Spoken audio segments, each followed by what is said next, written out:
Muy bienvenidos a nuestro canal Enseñanza Bíblica. Es realmente muy lindo poder tenerlos aquí con nosotros, queridos amigos, hermanos, para continuar con el programita o la sección de estudios bíblicos. Queremos recordarles que es el fuerte de este canal para motivar, para alentar, impulsar a nuevos instructores, maestros de la Biblia que están tanto a nivel virtual como a nivel quizá en aquellos lugares donde la pandemia no está tan fuerte, quizá puedan hablar cara a cara con estudios, y este canal está para básicamente esa perspectiva de público. Pero queremos igualmente contarles que en el canal tenemos demás videos, estamos subiendo poco a poco algunos sermones, pero esta es la prioridad del canal, temas más de estudio, más de análisis, y hoy vamos a ver la sección tercera de la parte 3. ¿Sí? Recuerden ustedes que la parte 3 es como el programa número 3 del canal de la parte de estudios bíblicos, y la parte 3 tiene 3 secciones, la sección 1, 2 y la de hoy, que va a ser la tercera sección del programa de estudios bíblicos.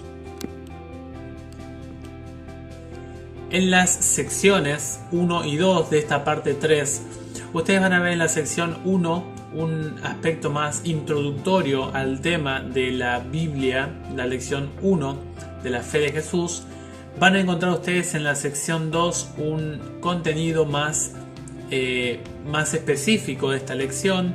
Allí se habló un poquito más acerca de cómo trabaja el Espíritu Santo, cómo fue el proceso de transmisión de la Escritura, cómo era la recepción de parte de los profetas, seres humanos conectados con Dios, cuál es el orden de la Biblia, cómo creer en la Biblia. Y bueno, ustedes van a encontrar allí el material cargado en el canal. Y en el tema de hoy vamos a ver en la fe de Jesús las preguntas desde la pregunta 3 a la pregunta 6.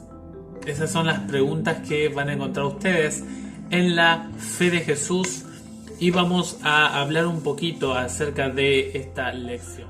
Bueno, ustedes van a encontrar, queridos amigos, en la lección de hoy vamos a ver de que vamos a analizar en sí 4 preguntas. Vamos a ver la 3, la 4, la 5 y la 6 de la fe de Jesús. La 3 y la 6 son muy sencillas. Pueden ustedes estudiar un poquito más, complementar con algún texto, pero a mí me gustaría concentrarme en la pregunta 4 y la pregunta 5, porque son preguntas muy específicas de esta lección número 1, y considero de que si bien la lección 1 tiene preguntas sencillas, se va mucho tiempo en estas dos preguntas, sobre todo la 4 y la 5, ya que son preguntas un tanto más profundas que requieren un poquito más de análisis bíblico, y sobre todo para el instructor. Pero antes vamos a orar y vamos a pedirle al Señor que Él nos acompañe. Vamos a orar, por favor. Querido Padre que estás en el cielo, gracias Señor porque nos regalas un día de vida, un día de salud. Qué lindo es poder estar en este momento con nuestros amigos, con nuestros oyentes, hermanos de iglesia, para poder reflexionar, oh Dios, en este curso bíblico que ha sido de bendición para tantas personas, para tantos instructores bíblicos. Queremos, por favor, oh Dios, rogar que el cielo venga, que descienda en este momento, y pido Señor para este servidor que le des el Espíritu Santo en sus palabras, en lo que podamos estudiar, analizar en el día de hoy. Por favor, oh Dios, que sea de crecimiento para nuestras vidas, y oramos con mucha humildad, pidiéndolo en el nombre de Cristo Jesús. Amén. Bien, la pregunta número 3 van a encontrar ustedes que se habla de la Biblia comparando a la Biblia. La Biblia trabaja mucho con esto de analogías, de comparaciones, como para entender un poquito más los beneficios, lo que me entrega la Biblia, lo que me reditúa la palabra del Señor para mi vida. Porque, miren, el enemigo de Dios o me hace percibir mal a la Biblia, me hace ver el manual de Dios como un libro de prohibiciones, un libro de limitaciones, un libro donde se me quita el derecho a vivir, a elegir, a hacer mis propias elecciones. O también cuando alguien no es que no me acerco a la Biblia o tengo prejuicio de acercarme a la Biblia, la leo, pero quizá el enemigo de Dios trabaja para que yo al leerla tenga o algún falso maestro, como habla el apóstol Pedro, Cristo, o también que pueda interpretar mal algunos pasajes bíblicos. Y este texto de la pregunta 3 es muy importante por el hecho de que cuando uno entiende la función de la Biblia comparando, uno va a entender de que en esa comparación la Biblia nos entrega, nos otorga beneficios y bendiciones. Y esta comparación es una de ellas. Dice: ¿a qué se compara a la Santa Biblia? Dice: tu palabra es una lámpara para mis pasos y una luz en mi camino. Noten ustedes que la Biblia misma se compara a ella misma como una luz. ¿Se acuerdan allí en 2 de Pedro 1 que lo leíamos? Que nosotros estamos en este lugar, en este mundo oscuro. El original dice un lugar sucio. La palabra de Dios es la lámpara que ilumina mi andar en este mundo de oscuridad. Las personas pueden vivir como quieran, pero la diferencia del que escucha, del que lee, del que atiende un escrito es que ese escrito está lejos de ser una prohibición, lejos de ser una maldición, lejos de ser una limitación, lejos de ser un amuleto o una muleta para andar. Este libro me proporciona claridad en las elecciones a futuro, o yo al mirar al pasado, cómo Dios me ha guiado en esos momentos, y por ende estoy seguro de que me guiará en mi presente. La Biblia es un mapa, la Biblia es una brújula que me brinda orientación. La persona que no quiere la Biblia puede, si desea, vivir sin la Biblia. Nadie le va a decir nada, pero debe saber que se está privando de un beneficio, de una conducción de alguien que ha vivido y que ha existido desde siempre hasta siempre. Es alguien que me cuenta el por qué me trajo a este mundo, el por qué este mundo es así. Y esos son argumentos tan sólidos que, lejos de creer en la figura de un Dios basada en una religión, en un pastor, me da la figura de un Dios que se revela, que se quiere mostrar, que se quiere hacer visible, que está desesperado por que Ezequiel lo mire, lo observe en la palabra. Y esto es lo lindo de este texto. Tristemente, la humanidad, la mayoría, dice Jesús, que el camino de la perdición es ancho, en Mateo 7. Es decir, que hay muchísimas que se van por esos caminos. Pero la persona que quiere realmente andar en los caminos del Señor, que quiere tener una vida más ordenada, una vida más feliz, tiene garantizada esa calidad de vida en la palabra. Van a ver ustedes en la pregunta número 6 que pregunta cuánto tiempo va a perdurar la Biblia. En el libro de Isaías, el capítulo 40 y el versículo 8 dice: la hierba se seca, la flor se marchita, pero la palabra de nuestro Dios permanece para siempre. ¿Cuántos han criticado a la Biblia? ¿Cuántos comentarios dañinos encontramos hacia este santo libro? ¿Cuántos habrán vaticinado que la Biblia iba a ser destruida? ¿Cuántos habrán predicho, humanamente hablando, ¿no? Habrán anunciado en sus palabras el deseo de que este libro no esté más en este planeta. Pero este texto es uno de los pasajes que me da la seguridad de que este libro va a durar hasta el fin. Mira, me dice la palabra, la naturaleza caducará, pero un escrito está, permanecerá para siempre. Noten ustedes que el texto toma la comparación de la extensión de vida de la naturaleza, del mundo natural, y lo compara a la extensión de vida que tiene y que va a tener y que ha tenido la palabra de Dios. ¿Saben? En la Edad Media, por ejemplo, hubo momentos en que la gente no podía leer la Biblia. Se la ocultaba.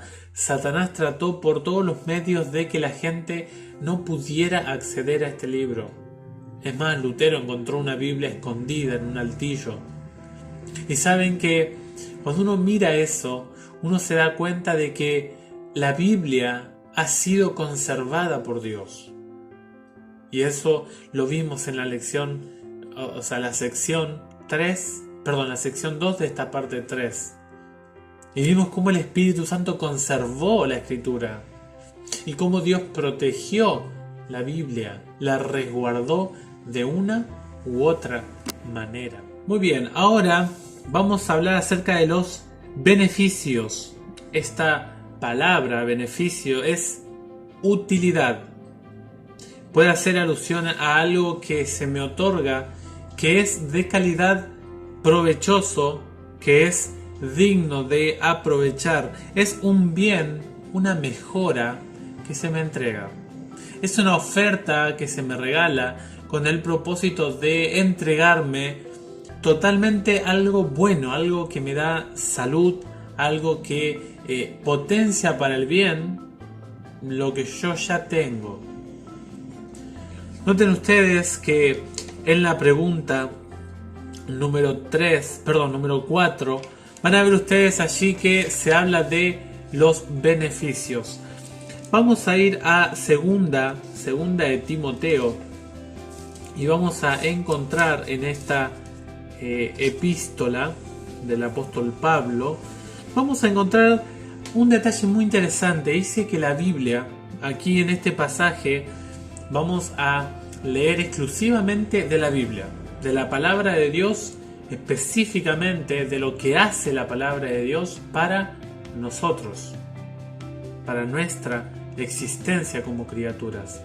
Y esto es muy muy importante porque en estos versículos la gente va a encontrar, el estudiante, razón de por qué apreciar el libro de Dios. ¿Cuál es el valor intrínseco más allá de una iglesia? Estos textos que vamos a leer nos motivan a interactuar con este libro. Estos textos que vamos a leer, lejos de ser un argumento, un contenido para poder desaprovechar la Biblia, es un texto, un conjunto de pasajes que nos motivan a apreciar la Biblia. En este versículo van a ver ustedes, se habla en 2 Timoteo 3, 15 al 17, son 3 textos, son un tanto profundo, ¿sí? Cada texto. Van a ver ustedes el versículo 15, versículo 16 y versículo 17. En el versículo 15 ustedes van a encontrar 4 beneficios. En el versículo 16 van a encontrar 5 beneficios en estos versículos. Y en la parte del 17 vamos a encontrar 2 beneficios más.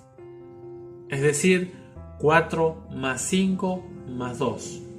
11 beneficios que podemos encontrar. Yo sé que por allí ha sido largo, se ha hecho un poco extenso el estudio de la parte 3, pero yo les quiero dejar bien en claro esto porque se necesita de que nosotros como instructores sepamos qué es realmente lo que hace la diferencia de este libro, a otro manual que uno puede estar leyendo también. En el versículo 15, ustedes van a encontrar, dice el versículo 15, recuerda que desde la niñez conoces las sagradas escrituras. Noten ustedes que un niño también puede tener contacto con la escritura. Dice, y ese contacto desde niño, dice, pueden darte algo. Te pueden beneficiar en algo. ¿Qué me da la Biblia? Dice, me da la sabiduría, primero, que conduce a la salvación, segundo, mediante la fe, tercero, en Cristo Jesús. Cuatro beneficios en el versículo 15. La primera, la sabiduría según la Biblia no existe en la persona humana, a menos que la persona humana tenga relación con el Dios de la Biblia. Es decir, si Ezequiel no entra en contacto con la escritura, en la persona de Ezequiel, en el intelecto de Ezequiel, en la voluntad mía, no hay sabiduría. Y la sabiduría, más que simplemente un conocimiento, es aprender a actuar en lo que le agrada a Dios. Noten ustedes lo que dice el sabio Salomón. La sabiduría es el principio del temor a Jehová. Es decir, que empezar a conocer a Dios, empezar a conocer lo que a Dios le agrada y andar en lo que a Dios le agrada y dejar aquello que a Dios no le agrada, es entrar en el contacto con la sabiduría bíblica. Esta palabra sofizo habla de alguien que es practicante de la prudencia, sabe cuándo actuar y sabe cuándo no, sabe qué decisiones tomar y cuándo no, sabe qué elecciones hacer y cuándo no. Alguien que es sensato, alguien que es cuerdo, alguien que es cauto. Esta es la cualidad de la sabiduría. Una persona que sabe cómo manejarse, que va a razonar antes de tomar una decisión, va a pensar bien un noviazgo, va a pensar muy bien una familia, va a ser muy prudente en algún negocio, va a ser muy cauto a la hora de negociar sus principios. Esto da solamente la Biblia. Luego dice que este tipo de lecciones que están de acuerdo a la sabiduría divina me entrega salvación. Elecciones, salvación. Noten ustedes que la salvación en esta parte de la Biblia, la sotería, de paso hay una rama de la teología que se llama soteriología, que es la ciencia o la disciplina o el área de la teología que se encarga de estudiar las cuestiones de salvación para la vida humana que proviene de lo alto. Esta palabra sotería es alguien que fue rescatado, que este rescate puede tener un alcance tanto a nivel físico como a nivel moral. Es decir, que la Biblia me permite estar en libertad, estar en salvación, estar separado de. ¿Y salvo de qué? ¿Liberto de qué? ¿Librado de qué? ¿Será que el ser humano está en una prisión naturalmente? ¿Será que el ser humano está condenado a vivir una prisión en su vida? Bueno, en esta ocasión, en este estudio, no vamos a hablar acerca de este tema de la salvación, pero va a haber un tema específicamente en la fe de Jesús que se va a hablar de la salvación, y es muy bueno que podamos estar allí. Falta un tiempito, pero vendrá, si el Señor lo permite. Luego dice que esta Biblia, la palabra, esta orientación divina, dice el versículo 15, mediante la fe. ¿Cómo se llega a la salvación? Por medio de la fe. La fe es un don del cielo.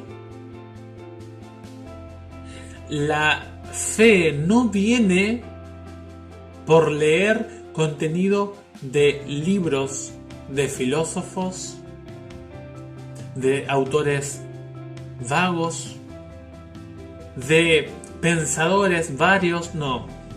La fe viene por, dice el apóstol Pablo allí en Romanos 10, por el oír y el predicar, o el oír, dicen otras versiones, la palabra de Dios. Para oír y para predicar debemos entrar en contacto con la Escritura del Señor.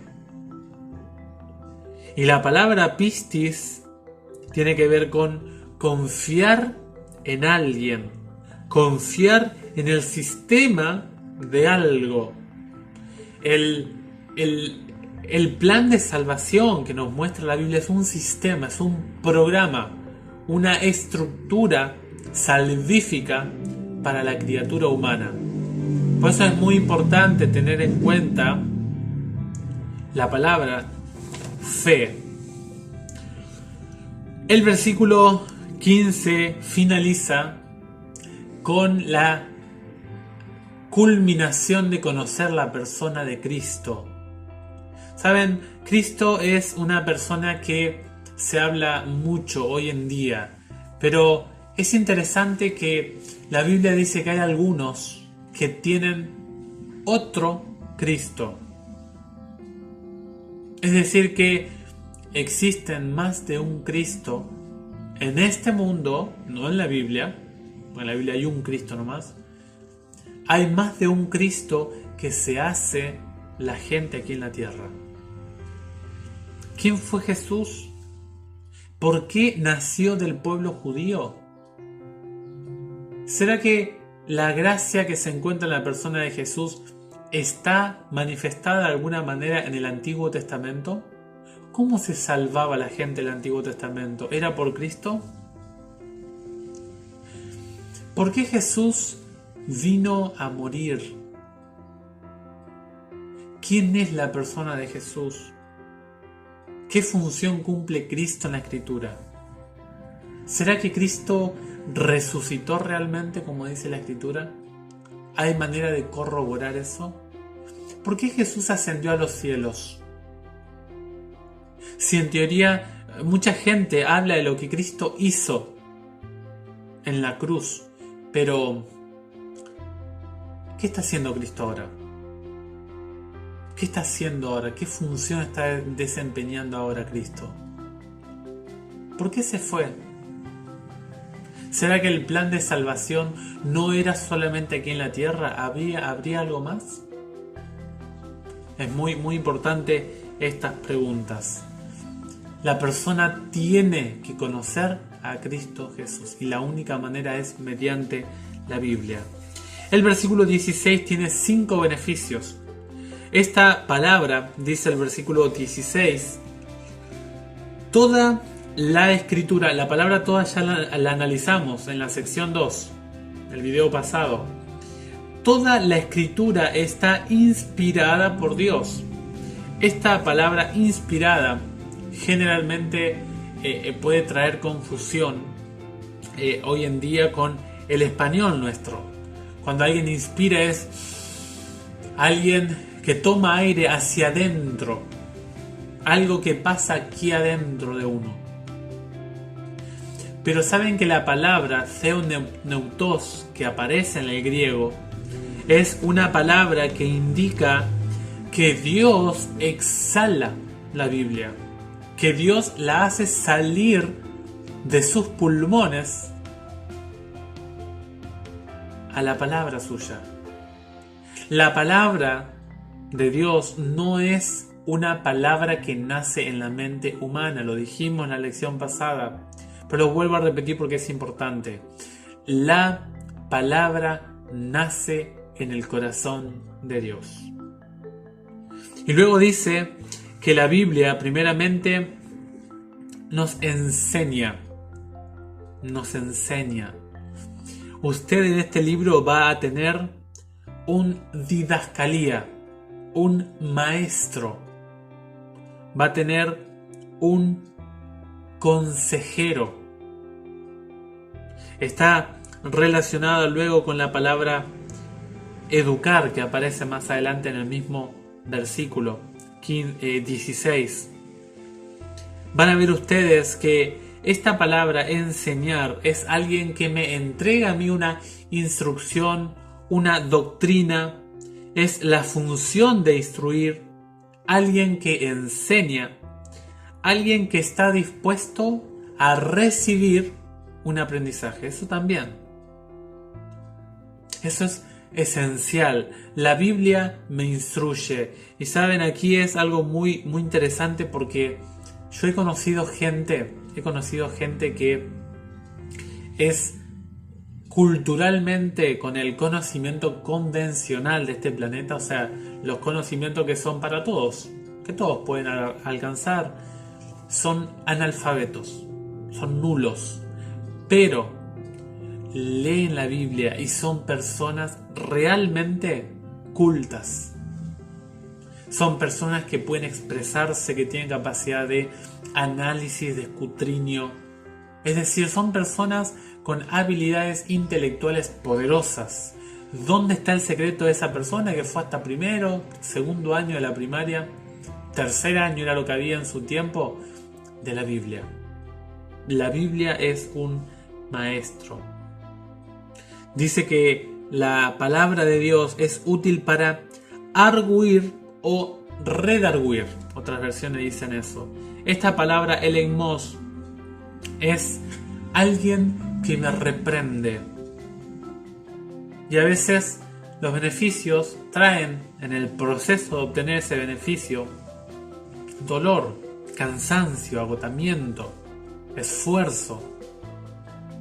Alguien se quiere comprar un 0 kilómetro y tiene que trabajar mucho, o tiene que sacar algún préstamo, y en el proceso, como decía un amigo, me está desangrando mi auto me está sacando la vida, pero él lo está disfrutando el auto. Él tiene su autito y se mueve de aquí para allá. Es un beneficio, sí, pero que trae también a cuestas consigo mismo un dolor, un esfuerzo. También la palabra arguir o redarguir es convicción. Es cuando me da la certeza, me da la seguridad de ser amonestado.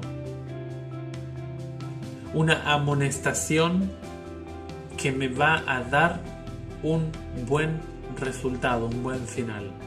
Y esto es muy importante a la hora de decirle a la gente, pues la gente a veces no le gusta que lo reprendan. Y acá tienen los papás un ayudador en la palabra de Dios. Es un libro que con las historias, con los consejos que da la palabra de Dios, tiene una utilidad para construir, para amonestar al joven. También dice para corregir.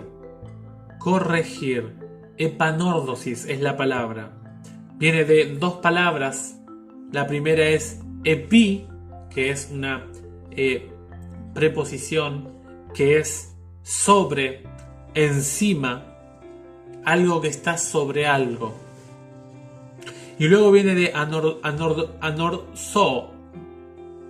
Esta palabra es enderezar, es levantar, es hacer una reforma, hacer una rectificación. No sé si le gusta a alguno de ustedes la mecánica, pero ¿han escuchado ustedes? Tenemos que rectificar esta pieza. ¿Qué significa? Tenemos que hacer de nuevo las ranuras, las terminaciones, toda la parte dañada de la pieza, hacerla de nuevo.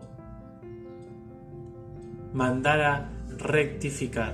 Este es un libro que está conduciendo mi corrección.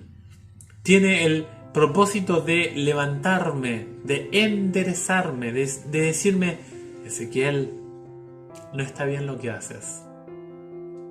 Cambia de dirección. También dice allí la Biblia que es útil para instruir o educar.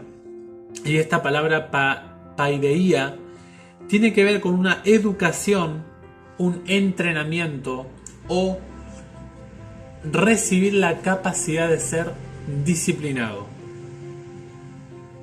La disciplina en sentido de tener un ritmo, de tener como ser autodidacta de uno, ¿no? Es decir, proponerse metas y tener dominio, tener control sobre uno. Este manual me instruye, me entrena para algo. Me da la capacidad de poder ser transformado. Y finalmente me educa ¿en qué? En la justicia. ¿Saben? La justicia, aquí la palabra dikaiosune, equidad es justificación o justo. Pero ¿saben? No está hablando el apóstol Pablo de la justicia humana, que gracias a Dios hay elementos, hay partes, porciones de la justicia humana que concuerdan con la justicia moral de Dios, la justicia divina. Pero el apóstol está hablando de una información, de un contenido que solamente lo da la Biblia. Me entrena, me disciplina para estar preparado, me instruye en la justicia de Dios. Miren, una persona que se deja guiar por la Biblia muy difícilmente va a estar en hechos o en actos delictivos de este mundo. Eso se lo aseguro. Por eso es bueno para la juventud el libro de Dios. Por lo tanto, ahora vamos al versículo 17. En el versículo 17 van a encontrar dos beneficios más. Dice el versículo 17: con el propósito, con la meta, a fin de que el hombre de Dios sea perfecto y esté preparado para hacer siempre el bien. Esta palabra ser perfecto es artios, es un adverbio, esta palabra, un adverbio que viene o deriva del verbo airo, que es ser elevado, ser alzado, alguien que me carga, alguien que me expía el pecado, alguien que tira algo, alguien que me sube. ¿Saben? Esta palabra, ser perfecto, involucra alcanzar la perfección de Dios. Significa que hay una norma de perfección y yo estoy por debajo de esa norma. No alcanzo. Por lo tanto, hay una consecuencia de no ser perfecto. Y luego la Biblia lo que hace es darme la capacidad para poder estar a nivel de la perfección divina. Dice Jesús en Mateo 5: sed perfectos, así como vuestro Padre que está en el cielo es perfecto. Es decir, que la persona, para llegar a ser perfecto, necesita la Biblia. ¿Se puede ser perfecto? Sí. Pero no el concepto de perfección que tiene la raza humana, sino que tiene el libro divino. Y la palabra bueno, el segundo beneficio del versículo 17, dice: y esté preparado para hacer siempre el bien. Acá tiene que ver la conducta con lo que es bueno, las acciones con lo que es calificado como algo bueno, positivo. Y saben, queridos amigos, esto es muy importante. ¿Por qué? Porque nosotros no podemos ser buenos sin la Biblia. Yo sé que la gente está acostumbrada a decir, pero si yo soy bueno, yo me porto bien, yo no hago mal a nadie. Sí, mi querido amigo, según su criterio. Pero según el criterio de Dios, ¿será que somos buenos por las acciones? ¿Sabía usted que para la Biblia todos somos malos? ¿Que hay solamente uno bueno, como dijo Cristo? Y es Dios. En este planeta todos estamos infectados con el virus del mal. Nadie se escapa de esto. Por lo tanto, de principio bueno no hay nadie.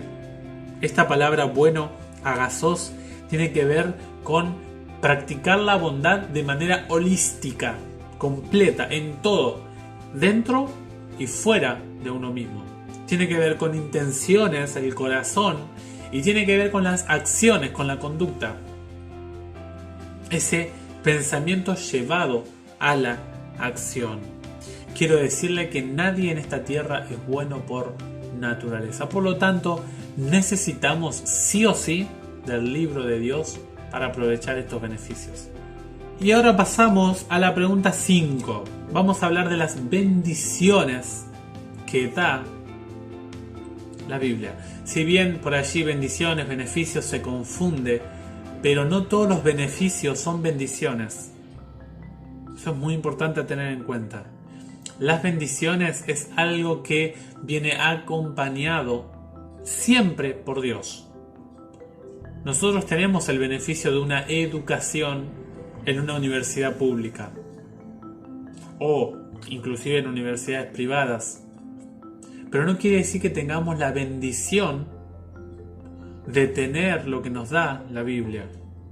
Tener un beneficio no necesariamente me da o me regala, me incluye automáticamente la bendición. La bendición acompaña el beneficio y lo expande, lo multiplica. Pero no necesariamente el beneficio conlleva la bendición en sí mismo. ¿Sí? Eso es importante. Bueno, en el versículo de Romanos 15:4 hay 4 bendiciones que da el libro de Dios. Primeramente, ya dijimos que nos enseña. ¿Qué nos enseña? Nos enseña a ser discípulos de Jesús.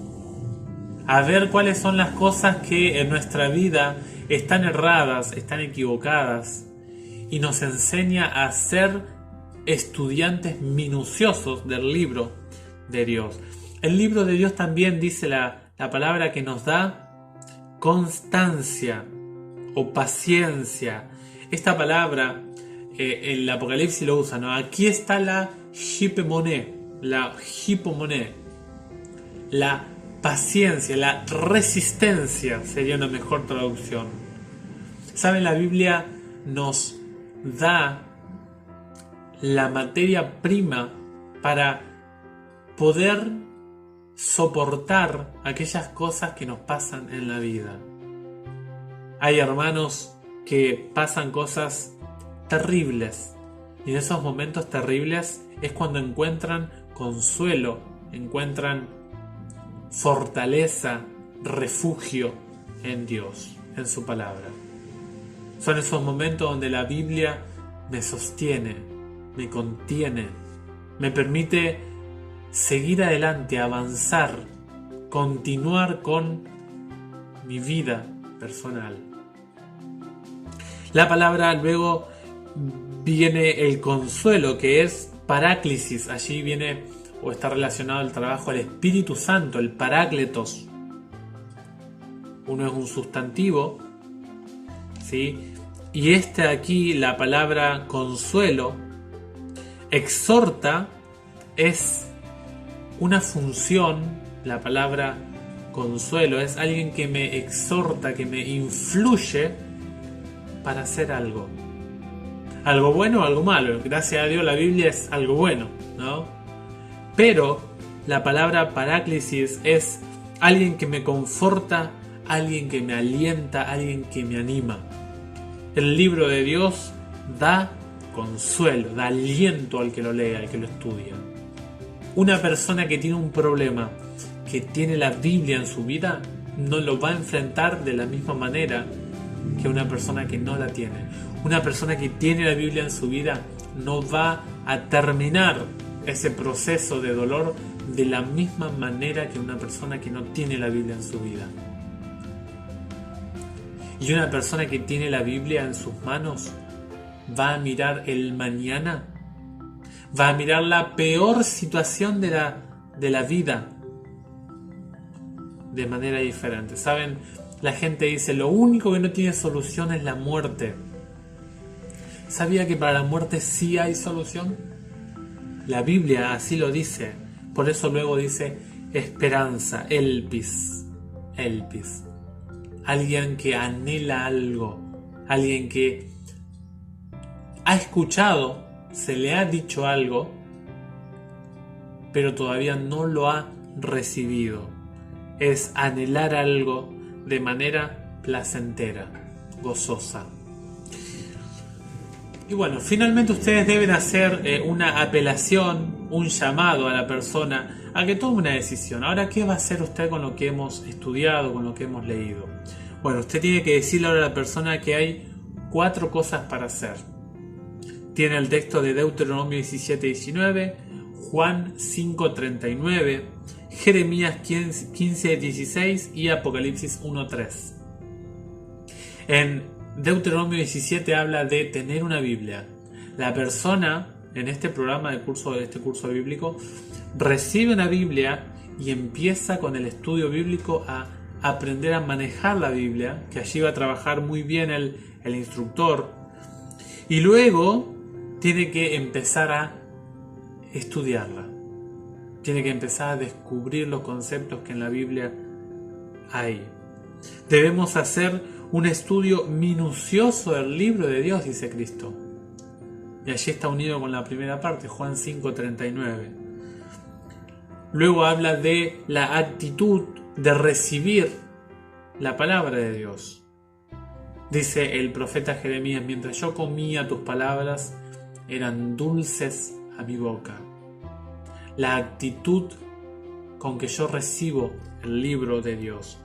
Y finalmente Apocalipsis 1:3 habla de que no solamente es escuchar de la Biblia, sino aquel que vive las Escrituras, aquel que hace parte suya la Biblia de Dios. Deseamos de corazón que tengan un feliz estudio de hoy, que pueda ser de beneficio para ustedes, para sus amigos, familiares. Pueden compartir con mucho respeto a todas las personas que así lo desean. Y nosotros desde el canal Enseñanza Bíblica nos encontramos en el siguiente estudio y gracias por la atención que nos regalan. Dios les bendiga y nos vemos en la próxima.